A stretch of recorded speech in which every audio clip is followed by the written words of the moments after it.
Saya bersama sahabat saya, Pak Fitra Ramadhani, sarjana hukum, magister hukum, datang ke SPKT Polda Metro Jaya ya untuk melaporkan seseorang yang berinisial YCQ. A few moments later. Jadi memang sekitar 5 menit lagi dari pihak GP Ansor akan masuk ke SPKT Polda Metro Jaya, di mana akan melaporkan mantan Menpora terkait dengan adanya tuduhan, di mana tuduhan tersebut dianggap GP Ansor tidak berdasar. Jelaskan apa sih tujuan dan makna terkait dengan pelaporan ini?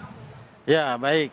Jadi begini, cuitan, editan video yang dibikin oleh terlapor ya, Saudara Roy Suryo itu memframing, menggambarkan konteks apa yang dibicarakan oleh Menteri Agama Haji Yakut Khalil Qaumas. Gitu. Ini bukan soal adu gertak antara Gus Yakut dan Roy Suryo, tapi juga memberikan pelajaran kepada mereka yang ikut mendompleng polemik ini, agar jangan macam-macam, apalagi cari gara-gara. Apalagi ini terkait dengan isu agama yang sangat sensitif dan bisa merembes jadi masalah besar. Bagi yang mau membela Roy Suryo atau ikutan langkahnya, dipersilahkan.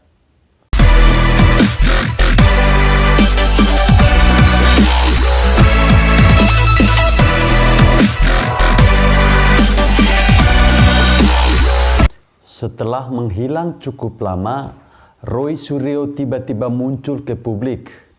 Kemunculannya terkait dengan laporannya yang ia tujukan kepada Menak, Gus Yakut, atas dugaan penistaan agama. Kita tahu bahwa Om Roy ini dulunya adalah mantan Menpora eranya SBY, yang sangat terkenal sebagai tukang nyolong aset Kemenpora. Tidak tanggung-tanggung, 3.000 lebih aset milik negara tersebut yang dia nyolong kala itu. Mulai dari matras, antena, pompa air, hingga kamera digital. Sampai sekarang belum ada kabar kalau Om Roy telah mengembalikan aset yang telah dia nyolong tersebut. Nah, kasus yang ia laporkan ini ditolak mentah-mentah oleh Polda Metro Jaya. Kini giliran GP Ansor yang resmi melaporkan Roy Suryo ke Polda Metro Jaya atas dugaan kasus fitnah, pencemaran nama baik, hingga penyebaran berita bohong terkait dengan pernyataan Menak Gus Yakut. Yang melaporkan Roy Suryo adalah LBH GP Ansor. Jadi mereka setidaknya paham apa yang mereka laporkan dan yakin dengan laporannya. Ini berbeda dengan Roy Suryo yang terkesan cari panggung tapi blunder. Nah, inti dari permasalahan ini adalah Roy Suryo diduga telah memenggal pernyataan Menak terkait aturan pengeras suara masjid, sehingga menyebabkan keonaran hingga perpecahan di tengah masyarakat. Pernyataan Menak ini dipelintir sehingga menimbulkan kegaduhan.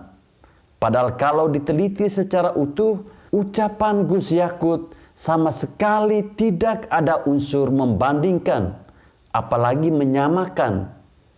Tapi apa daya, ini sudah digoreng sedemikian rupa sehingga banyak yang percaya Gus Yakut ini kurang ajar dan layak dipecat. MUI, oposisi, apalagi kadrun, mereka serentak dan kompak menyalahkan Gus Yakut. Serangan balik dari GP Ansor ini luar biasa. Bagaimana tidak?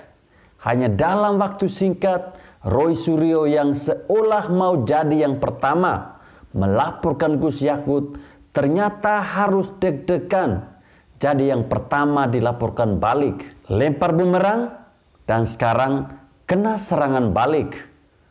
Meski saya sendiri tidak terlalu yakin Roy Suryo akan gol, setidaknya ini akan menimbulkan efek jera. Ini bukan soal adu gertak antara Gus Yakut dan Roy Suryo, tapi juga memberikan pelajaran kepada mereka yang ikut mendompleng polemik ini, agar jangan macam-macam, apalagi cari gara-gara. Apalagi ini terkait dengan isu agama yang sangat sensitif dan bisa merembes jadi masalah besar. Setidaknya kelompok sebelah sedikit terdiam dan tidak berani menggali isu ini lebih dalam lagi. Tapi ada tukang demo yang katanya mau demo untuk menyerang Gus Yakut. Tukang demo yang sama saat demo di Kedubes India baru-baru ini. Teman-teman pasti sudah tahulah, spesialis ngarep nasi bungkus. Terkadang kelompok sebelah harus diladeni dengan perlawanan sengit. Kalau tidak, mereka bisa makin ngelunjak. Makanya Habib Kribo tidak takut menghadapi mereka. Bahkan mengaku sudah siap menghadapi kemungkinan yang paling buruk. Untung saja GP Ansor gerak cepat mencegah polemik ini makin memburuk. Setidaknya sudah ada persepsi bahwa Gus Yakut tidak bersalah. Meskipun kenyataannya memang tidak bersalah. Jika melihat ucapan utuhnya, ini perang persepsi.